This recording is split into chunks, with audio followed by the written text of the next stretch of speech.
পৰ্বতজোৰাত বনৰীয়া হাতীৰ সন্ত্ৰাস পৰ্বতজোৰা জংগী কিল্লাত দ্বিতীয় খণ্ডত ৰাইজৰ নিদ্ৰা হৰণ কৰিছে বনৰীয়া হাতীৰ জাকে খাদ্যৰ সন্ধানত বনাঞ্চলৰ পৰা জনাঞ্চলত প্ৰৱেশ বনৰীয়া হাতীৰ জাকটোৰ স্থানীয় ৰাইজৰ ধান চাউল বিনষ্ট কৰি তহিলং কৰাৰ লগতে কেইবাটাও পৰিয়ালৰ বাসগৃহ ভাঙি লণ্ডভণ্ড কৰে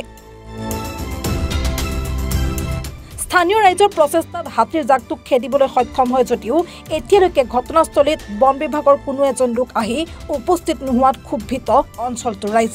ইয়াত আজি হাতী ওলাইছে সন্ধিয়াই ওলাইছে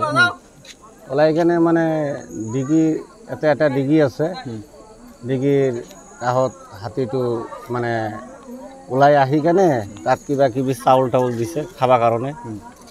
এইটো অলপ খাইছে আৰু চাৰি কেনে তাৰ পৰা ওলাই আহি মানুহৰ ঘৰ দুৱাৰ ভাঙি আছে কেইটা ঘৰ ভাঙিছে বহুত কেইটা ঘৰ ভাঙিছে ন বহুত কেইটা ঘৰ ভাঙিছে আৰু কি কয় এতিয়াওতো আছে হাতী এতিয়াও আছে এতিয়া যোৱা নাই তাতে আছে ৰাইজে খেদি আছে ৰাইজে খেদি আছে ইতিমধ্যে বন বিভাগৰ লোক আহিল নেকি কিবা কিবা এতিয়া অহা নাই এতিয়া আহিল ঠিক আছে এতিয়া আহি পালে